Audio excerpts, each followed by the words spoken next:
The strongest tool for communication that we have now on the face of the earth is television, you know? Now, people will say, you're a schmuck if you watch television. Television's for schmuckheads, man, on intellectuals. Well, that's a lot of crap. Because, like, everybody watches television. Ray Charles watches television. He does. He watches Jose Feliciano, you know.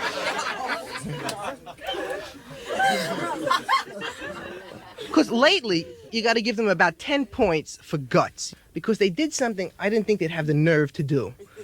A guy in the industry told me about a month before it happened. He said, you know, man, they're going to put feminine hygiene spray commercials on television. I said, oh, come on, man, eh? Crotch on television? Smelly crotch on television? But they did it. They did it because the guys that do the commercials for Madison Avenue are super cool. Dig it. This is a feminine hygiene spray commercial visually on Channel 7, right? They show 1,000 miles of white beach, volcanoes erupting on the left, whales bowling in the purple sea on the right, 5,000 albino horses with erections riding down the beach, and side saddle on the horse is a girl. Boom, that's it visually. Then the announcer says, making people throw up in the elevator. You bother with seagulls circling your house? Does your boyfriend sing the shrimp boats are coming? Use FDS or Pristine, you know. That's another thing. If they're going to have funky products, why don't they have groovy names? Something like Twinkle Twat. Put a little gush of Twinkle Twat, those flies will go right away, you know. Dig it. I always figured the ultimate feminine hygiene spray commercial would show a girl with like a short skirt, right, with Spanish moss hanging down, you know.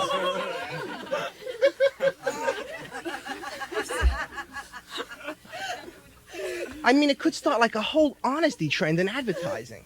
Women's perfumes, instead of having suggestive names like My Sin and Taboo, have an honest name like Bitchin' Heat.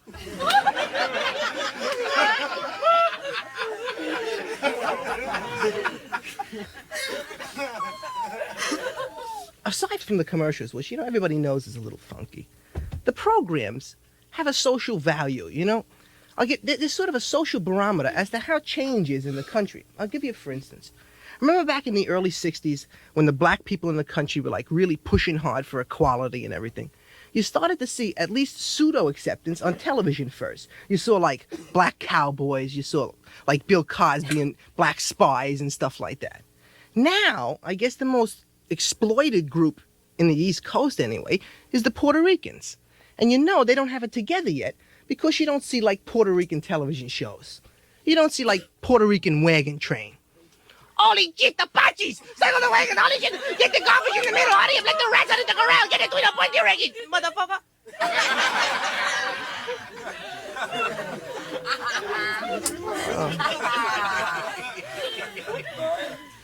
Because, you know, the thing that used to get me is talking about TV. It's been around a hell of a long time. You can get, like, nostalgic about TV.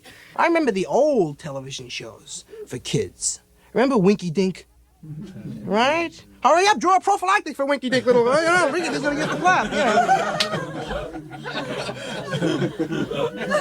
That and Howdy Doody. I hated Howdy Doody.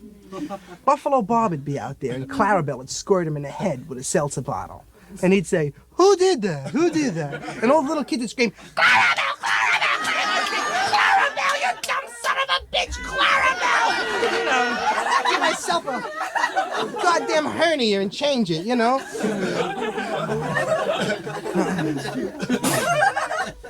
You know, they one time estimated that 92% of the nation's kids watched Howdy Doody. I'm surprised Madison Avenue didn't get a hold of that and use some kind of trauma advertising, you know? Could you picture it? 9 billion kids watching Howdy Doody on a Sunday afternoon, and all of a sudden Buffalo Bob exposes himself. 22 inches of Buffalo Bob. And all of a sudden they flash Coca-Cola on it, you know? And mother comes in, a little kid's twitching on the floor. Coca-Cola, Coca-Cola, like that. You know, trauma advertising.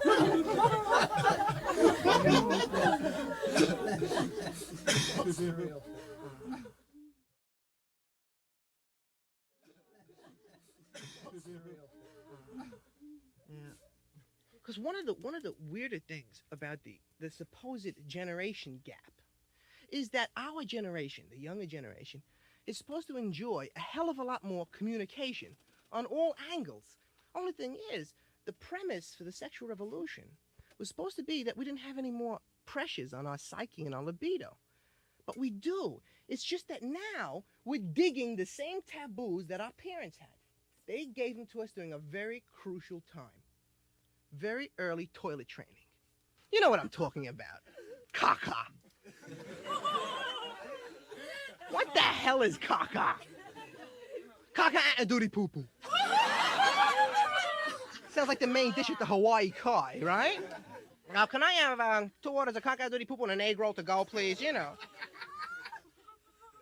Because adults just don't talk like that, right? Can you imagine John Wayne making a tinkle? He's a big man. He makes at least a wee-wee. How about Ward Bond? Hold the wagons up. I gotta do You know. Kirk Douglas. Come out of there, Dutch. Wait a minute, copper. I gotta make a sis. You know. My mom was a freak for that, you know. Oh, you made a cocky. Here comes a cocky cop. Oh, yes, there is. That's it. He's got a brown cock kid. You're going to cocky penitentiary in Poland. You know.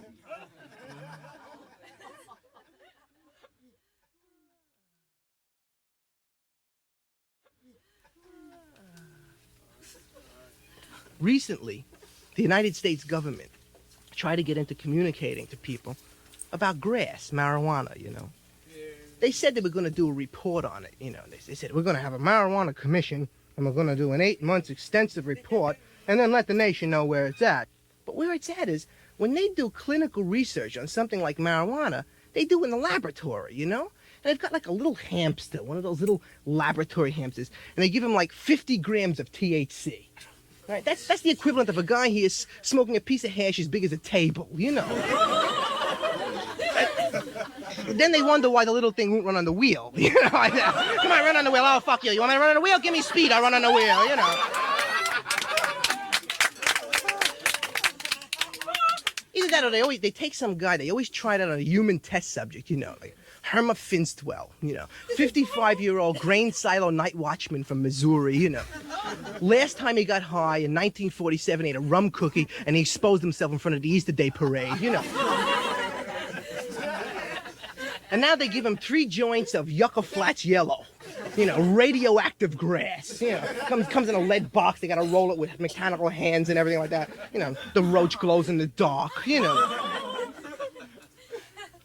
And they ask him how he enjoyed it. Oh, I had a bummer. I didn't dig it, man. I had these fantasies of taking my wife and putting her in the garbage crusher. It was a horror, man. I didn't dig it. You know. Mainly because he got high with 200 wires on his head under fluorescent lights, you know.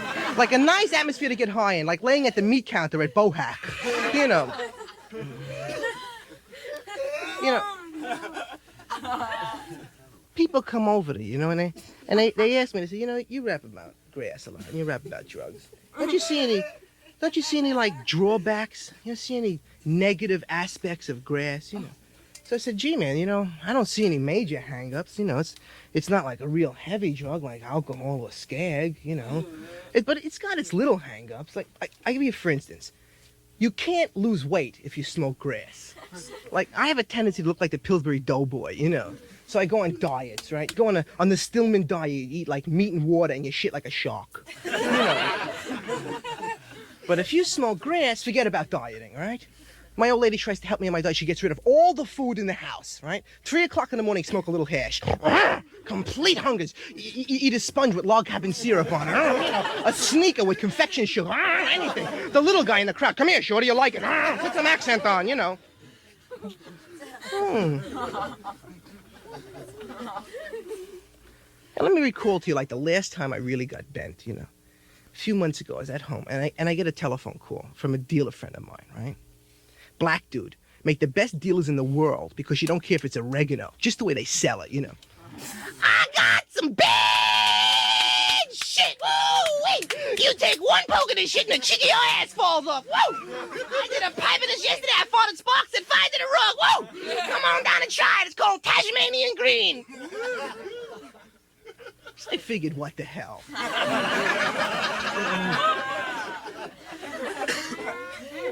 Go down to his pad and everything. Guess what? he wasn't exaggerating.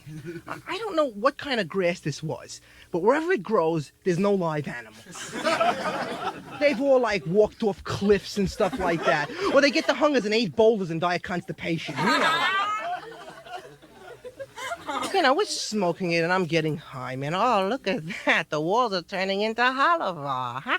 And I got this thing, my head turning into Nutty Putty. I'm pressing it on comic books. Oh, trying to pick up Minnie Mouse or something, And no matter what group you get high with, there's always one guy in the group that's got to impress you by how big a joint he can roll, right? Guy takes the Sunday Times. Look at that. Boom. Drops a kilo brick in with the string on it, 2 pounds of kitty litter, make it mental. Like that, we roll it up a passing there. Looks like a roll of tar paper with an ash on the end. You gotta use fireplace tongs for the roach, And everybody, people, the seeds are going off, people are hanging out the windows and the wallpaper's peeling off, and all of a sudden I realized I've oversmoked. Oh, yeah. You can tell when you oversmoke, When you try to brush something off your shoulder and it's the floor,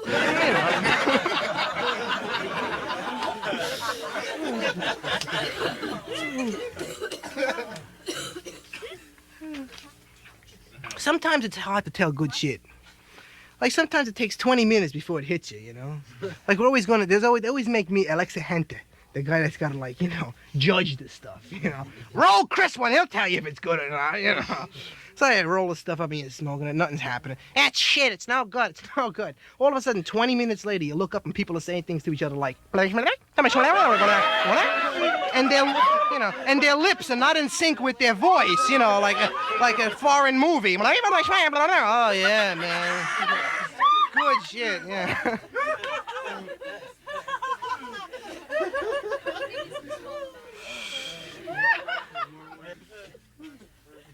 Funny thing is, I was just reading a couple of days ago about grass, and it was supposed to be an objective article about grass, and they said that 99% of the people that smoke grass have nothing to fear from it, but 1% are borderline nuts, and they shouldn't smoke.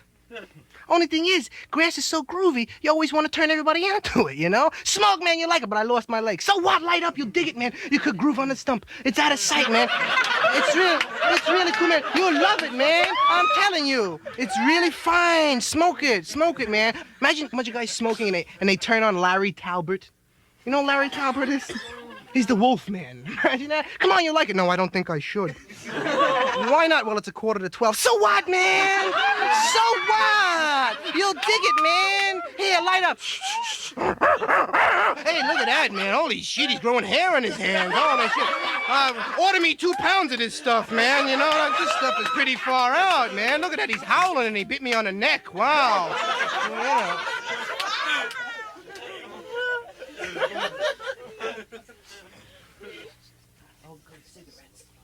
Cigarettes, that's another thing, man, This society absolutely refuses to consider cigarettes as part of the drug scene. Of course, everybody smokes them, They're still selling it with the same masculinity thing, They don't sell cigarettes anymore, so now they sell those little brown cigars that rot your socks off, right?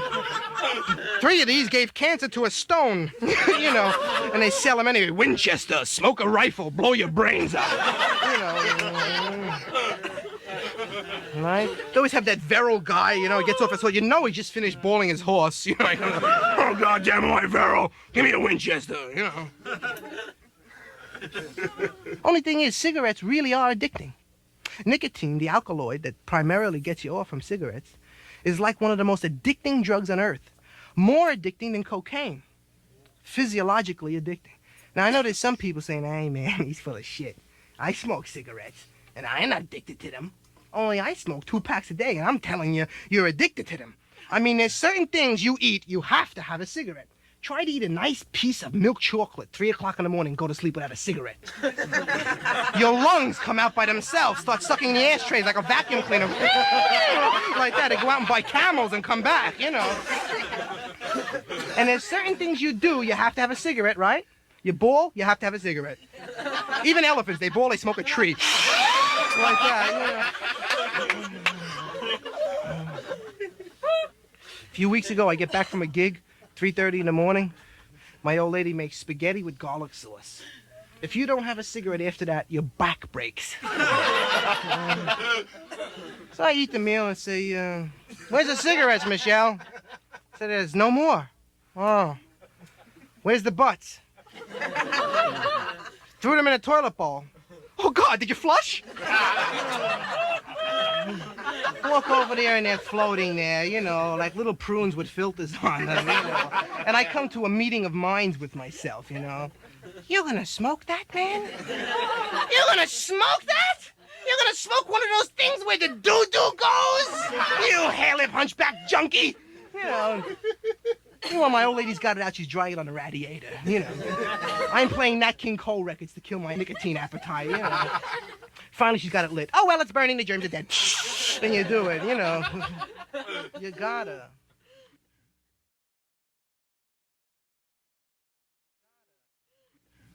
You know, usually when you look around for something to rap about, you have to embellish it a bit to make it weird.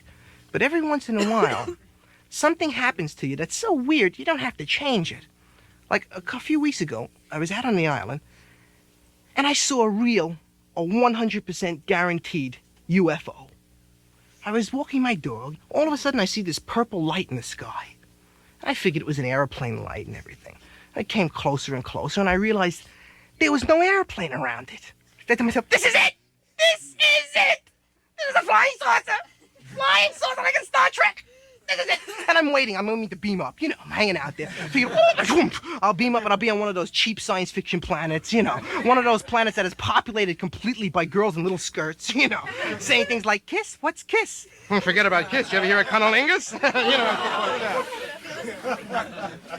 Either that or I figured it'd be one of those bummer science fiction plots, you know, where the monsters put the 2 holes in the back of your neck, you know. And nobody knows you're different. Good morning, dear. May I have a Brillo pad in the toaster, please? Then they catch you balling the wall socket. I like it. You know, like that. I don't know, you're weird.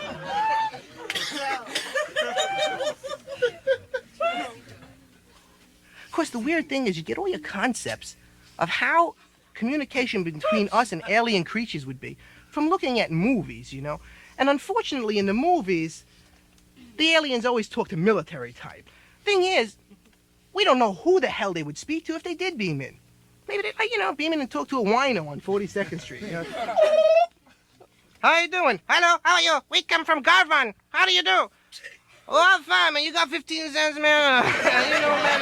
Yeah. I'm polishing the mirror over on Mount Palomar. I need 15 cents to get over there, man. Yeah, you know. Because most experts agree that if there was an intelligence in outer space that was bright enough to transverse interstellar distances, they just wouldn't, like, come here and visit us. First of all, I think it's kind of egotistical of us to say they want to visit Earth. Maybe it's like, Earth? Oh, you stepped in Earth. Oh, clean your shoe, you know. We don't know how it's like. But before they did come and visit us, probably what they would do is monitor our airwaves to see what kind of people we are, you know. So probably thousands of light years away, somebody puts on his monitoring set and right away sees Mr. Whipple squeezing toilet paper, you know, like that. Changes the channels, another guy fixing his armpits, you know, and there's Dorothy Provine with buzzards in her crotch, stuff like that. And then, they're pretty funky, destroy them, like that, and we go, you know.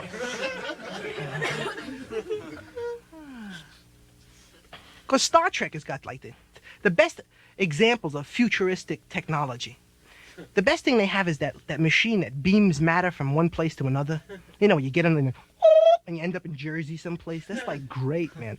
Bell Telephone is already devising patents so that if it is ever perfected to the point where consumers can buy it, they're going to have it in their homes. You'll be able to dial yourself. Oh, let me see, Joe's Pizza Place. And you'll appear there, man. It'd be great for obscene calls. You know, like 3 o'clock in the morning. There's a naked guy going.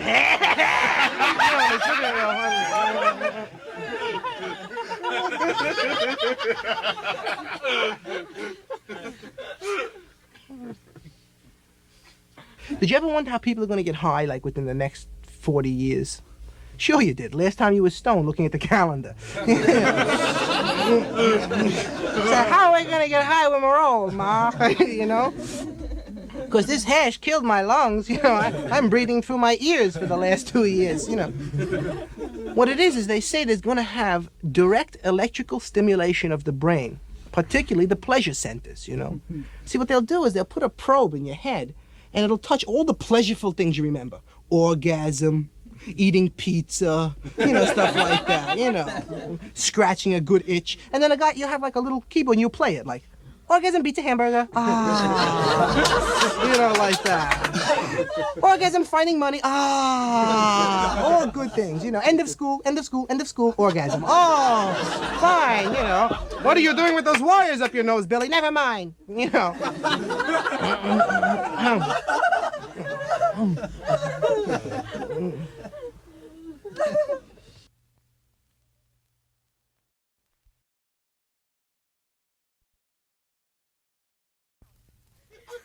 Now, there's supposed to be a whole new resurgency of the Jesus vibes, you know. You've probably seen the Jesus freaks walking around. You know, we've got guys in the East Village been speeding a couple of months, you know.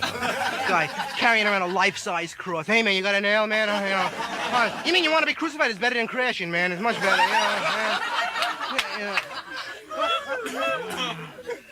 Because the Jesus freaks you got bopping around now are not the original gung-ho Jesus freaks. The original fanatic Jesus freaks are Jehovah's Witnesses, you know. They're always walking around with glazed eyes, right? With a tattoo of a crucifix that bleeds when they flex their muscle, you know, and stuff like that. Dig it, you know, you do the gig I do, if you work the clubs, usually you get to bed around 5:30 in the morning, you know. Like by 9 o'clock in the morning, you're in deep sleep. Bedwetting sleep.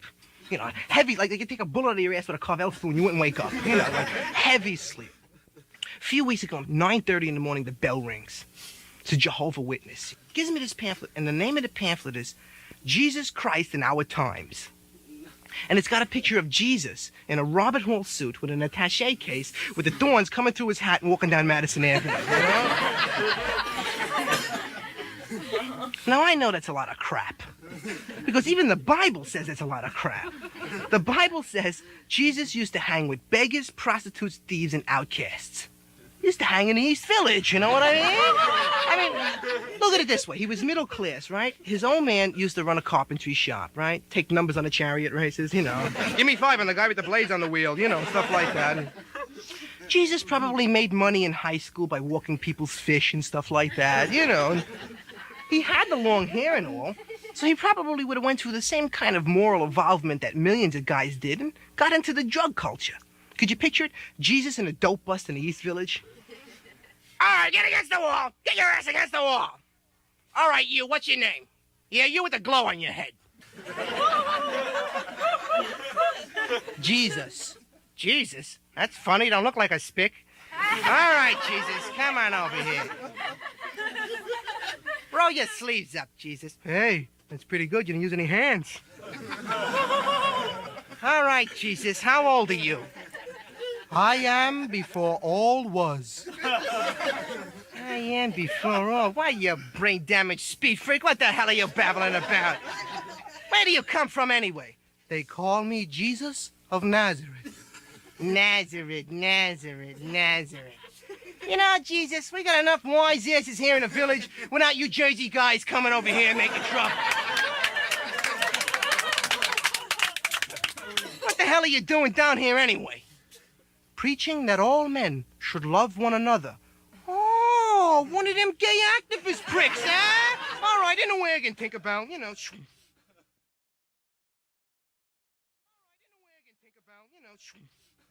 Because it's difficult for me, personally, to absorb a lot of the new angles on the Jesus thing. Because at a very early age, I got indoctrinated into the Christian religion. I mean, there's a rumor that the Red Chinese invented brainwashing. They didn't. Dominican nuns parachuted behind the lines and taught them. Because I went to the parochial school, Sister John Damian's Virgin School. When a girl graduated from this school, she got a diploma and 3 extra hymens. One of which was electrified, you know, hooked up to a buzzer in the Vatican. They're touching it, you know, and get the paper paratroopers and a Jesuit drops on you while you're bawling and garrots you with his rosary beads, like that, you know.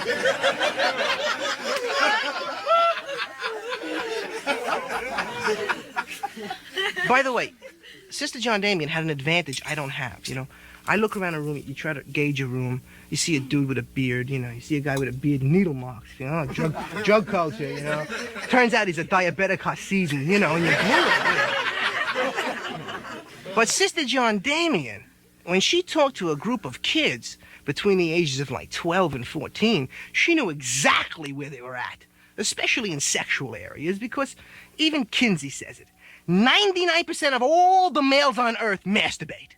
They don't do it at the same time because the Earth would fall off its axis. You know, they gotta break it up like New York up, West Coast down, Peoria come, like that. You know, otherwise we swing into the sun or something. You know.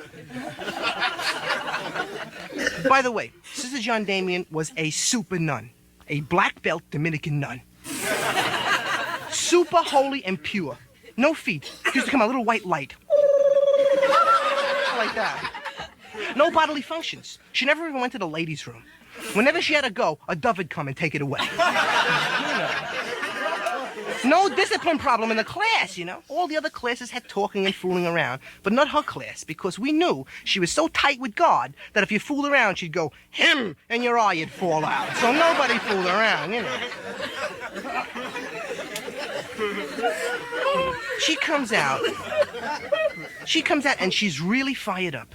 She knows she's talking to that masturbation group because all the guys got one big arm, you know. Like the class monitor, one hand he can't open a zipper, the other one he can crush a Volkswagen, you know, like that.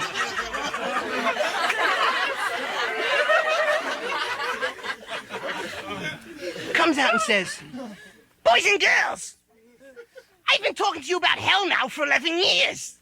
But today we're really gonna get into hell. Did you ever burn your finger on your mother's stove? Even though you hold it there for a second, burns like a bitch, doesn't it? Yes, sister. So imagine holding your hand in flame for an hour. Kids are throwing up in the aisles, you know. Fear pimples breaking out, they're twitching like flounders, you know. She says, imagine your whole body in flame for a year. Kids are swallowing their jockey shorts, they're walking on the chalk, like giving themselves lobotomies with big pens to calm down and stuff like that, you know.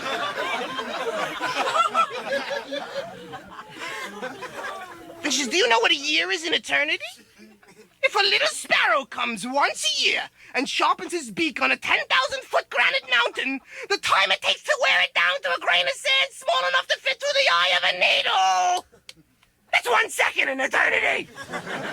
Kids are jumping in the fish tank. They're sending out Thorazine and pretzels, you know. Finally, she waits for the shock value to stop. They restrain a little girl in the back of the room from biting her wrist and stuff like that, you know. And she delivers her clincher line. She says, boys and girls, do you know what part burns the most in hell? The part you sin with. If you're a liar, it's your tongue. Well, I wasn't a liar. It's like that point, I open my zipper, let the wind hit it a little bit, you know. Wait for recess, drop a lemon ice down there. It rages. Of course, around the 8th grade, it becomes completely out of hand. I mean, it gets time to give them actual, factual sex lectures. I mean, they found out there was a rumor going around among the little girls that the menstrual cycle was an Italian bike. You know, so they figured, let's clue them in. So to give them actual facts, they get a Dominican brother to give them sex lecture. Now, this guy's a celibate. This is a guy that looks at sex like an anima. The guy comes out, and he's got a 4-foot green picture of a testicle. Life-size from the Jolly Green Giant, you know? Pulls it down. This is a testicle! You've got one! Oh, no, not me. Oh, no. I'm smuggling olives, not me. Yes, you do. And inside of it are millions and billions of crawling little living things called sperm cells. It makes it sound so disgusting when you want to go home and wash with Brillo. Ah, sperm cells, ma, you know.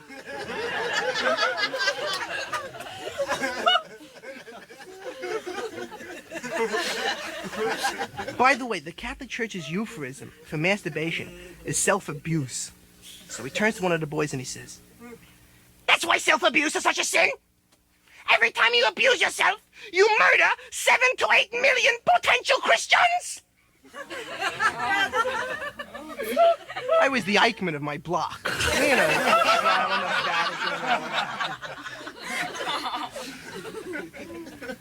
Lately, the biggest thing that they're screwing the earth up with is their birth control dogma. You know, they say an abortion. Birth control's no good, and abortion is definitely murder. They know that because they've got an interview live with a fetus. How do you feel about birth control, Mr. Fetus? Please don't kill me, please.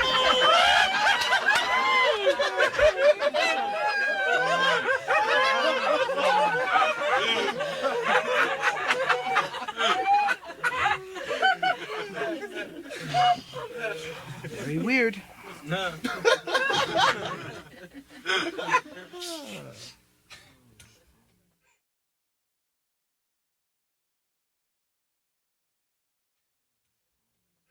Because, eventually, whether you're Jewish or Christian, you get out of the theoretical form and you get into the actuality of trying to have social intercourse with females or whatever you could get with females, Unfortunately, when I first got into it, it was right during my adolescence. And I guess that's how it is for all guys, And let's face it, you're not your coolest during your adolescence, I mean, like 90% of your face turns into nose, right? And you get greasy. I mean, there's no other way to say it. I was greasy. Before a date, I used to lay on a paper towel like a French fry to drain. And your coordination's off, like you can't chew gum and walk at the same time and stuff like that, And those were pre-sexual revolution days. Let me peg it for you chronologically. This is back in the days of, like, pointy Italian hitter shoes. Remember the kind of shoes you could play soccer with a BB? Right? And if you wore them long enough, all your toes grew together into a hoof. Right? Instead of having a picture of Buster and Tigers, had a little black hand, Those in tight chino pants, and everything like that. You fart in chino pants, people can watch it go down a pants leg, Look at that, he's got a mouse under his pants, and stuff like that. Oh. Those were back in the days when the girls used to cram like 3 pounds of toilet tissue in their training bra, right? Then it'd rain out and the tit'd fall out. You think you're going out with a leftover. Oh, look at that, man! Look at that tit fell out. Remember grinding music? We used to put on music for like 15 slow records, starting with 10 Commandments of Love, 16 Candles, and you just start grinding, against the wall, right? Girl walks away, you don't even notice it, like that. A little sawdust under him, he's getting sloppy, and he just.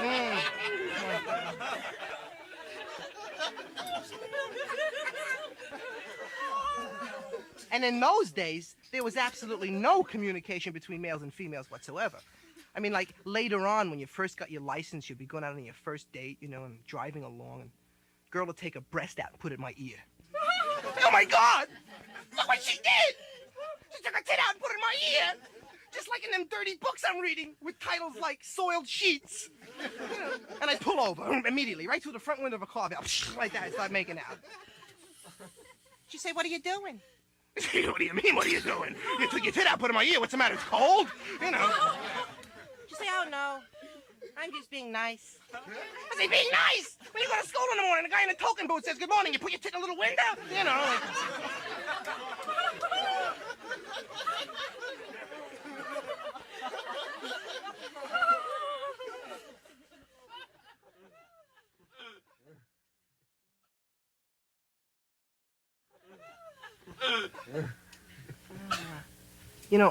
They say that we're going through a whole moral evolution in the country, and things are picking up a hell of a lot as far as our relationship to sensuality and sex and awareness and everything.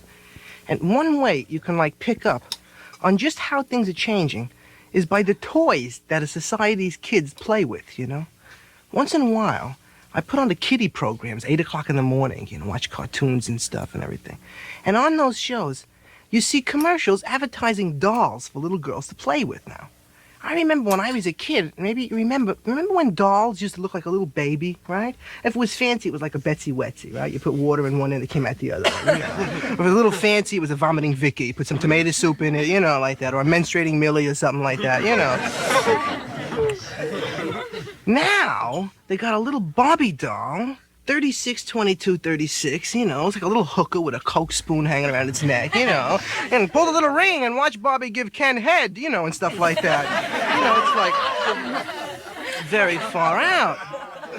Because the announcer that sells this to the little girls frustrates them, you know? He comes out and he goes, "Oh, you're tired of looking at your empty little T-shirts. And what about that hairless ski slope you have for a crotch? Buy Bobby and let her do the balling for you."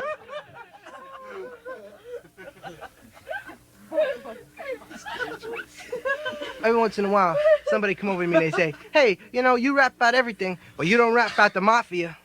And I say, "Well, that's because my body's allergic to ice picks." And besides, there is no more mafia anymore. Do you hear it? The mafia is all a myth, man. It's been the Knights of Columbus that's machine gunning everybody over on the west side there, you know? I mean, let's face it, there is organized crime. Remember the scandal over at Kennedy Airport, right? I say, "Well, there's been a little pilferage at Kennedy Airport. How much? $9 billion worth." Right. Probably just junkies and guys hiding, you know, a tractor under their overalls or something like that when they go home, or a crate of ball bearings in their lunch basket, you know. Last thing they stole was a shipment on the way to the zoo. 2 albino hippopotamuses and a giraffe. You know, it's not the kind of stuff you can fence easy, you know? You know what I like? I like rumors. Rumors are supposed to be the most impure form of information. But sometimes you hear a rumor, and then like a year later, it turns out to be the truth. A couple of years ago, I hear a rumor. Somebody says, "What are you eating there?" "A bologna sandwich." "Don't eat bologna? Whatever you do, don't eat bologna." You hear what the mafia's doing? They're throwing bodies in a bologna machine over in Jersey. I mean, that's pretty wild. Get a slice of bologna with 5 o'clock shadow on it. You know what I mean? Sure, it holds the mustard better, but who cares, you know?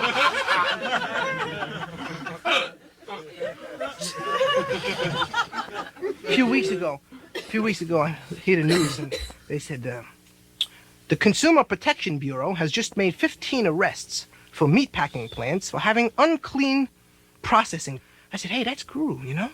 The government's finally doing something good. They're looking out for the consumer to make sure we don't get rotten food."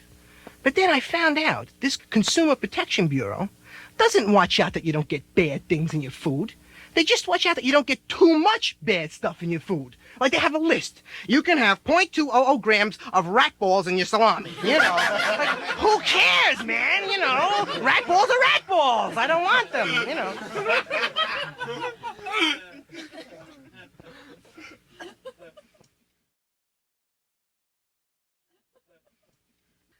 I'm reading this book called The Naked Ape.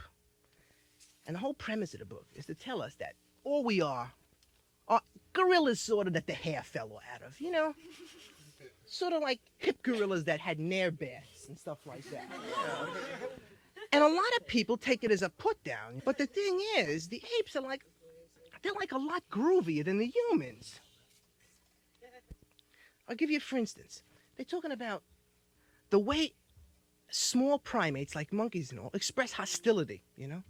Like a little monkey gets pissed off at another monkey. What he does is he goes, jumps up and down like that, and blows real hard and puffs up a big red sack under his neck. It scares the shit out of the other monkey, you know? Now, you could have avoided Vietnam if Nixon could have done that, you know? If he just jumped up and blew on his thumb until his balls blew up, you know? And go, "Oh, look at Nixon's balls, let's leave."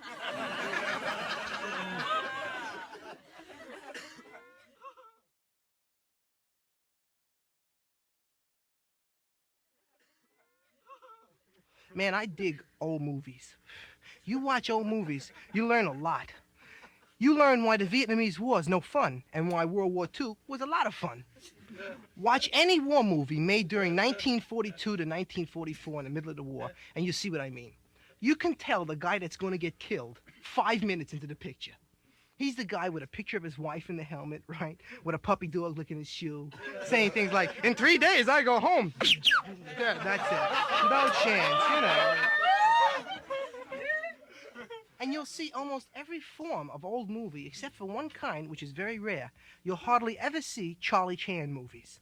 And I used to love Charlie Chan movies with the clues. "Oh, look at clue number 1. Dead hummingbird and prophylactic. Very weird. Oh, victim killed with hot Vicks enema. Very strange."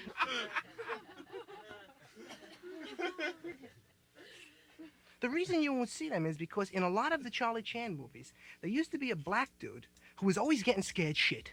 Right? The guy, it was his chauffeur, and he would always like open a closet and see a skeleton and say, "Feet don't fail me now!" You know, with adrenaline squirting out of his ears, and he'd spit, "Mr. Chan, Mr. Chan!"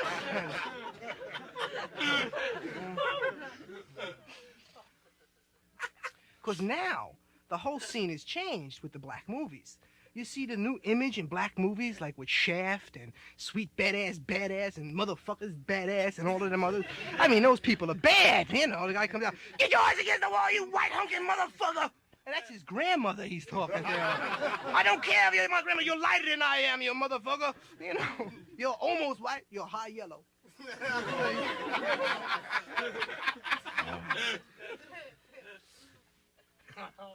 Next movie, they're gonna have a little white guy running around. "Mr. Shaft, Mr. Shaft." Like that.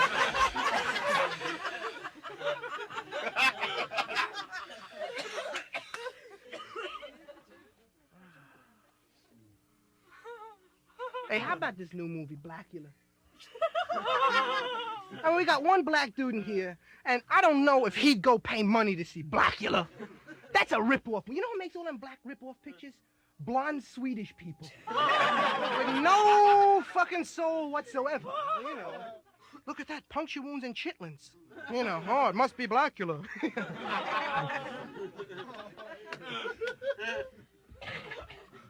Oh my days. I like the new... She's starting to get laugh face.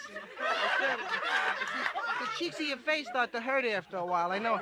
So, all you gotta do is take a Novocaine enema, relaxes your whole body, and it's just...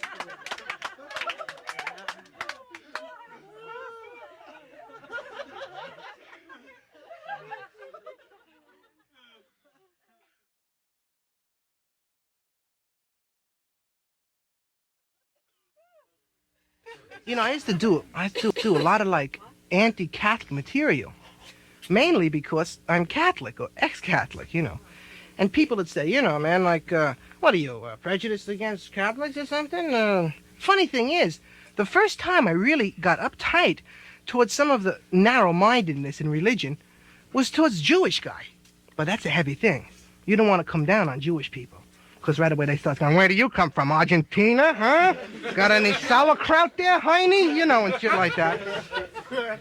But dig it, like, I was like a kid, you know, and I was working in a foundry. Now, in a foundry, they have tubs of molten steel. And the temperature's like 200 degrees. You know, there's steam, the wallpaper's coming, the Fruit of the Loom label's running, all the oranges are going into the grapes and everything like that, you know. Big ferns in the men's room. Hey, there's dinosaurs in the men's room. You know, and stuff like that. And there's this guy, he's an Orthodox Jew, and he's wearing his hat. Now, I'm not talking about a yarmulke. I'm talking about that Orthodox Jewish hat, that little Puerto Rican James Bond hat, you know.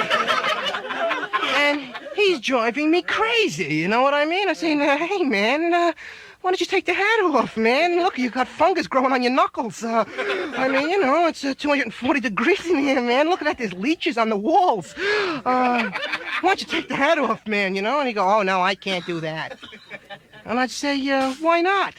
He'd say, "Well, God will get uptight." I'd say, "What?" I mean, here's God, looking at 5 million planets. One planet, nuclear wars happen, another one, dinosaurs are fucking an ice age, and another one, comets, stars, suns blowing up. All of a sudden he says, "Hold it! Put that fucking hat back on!"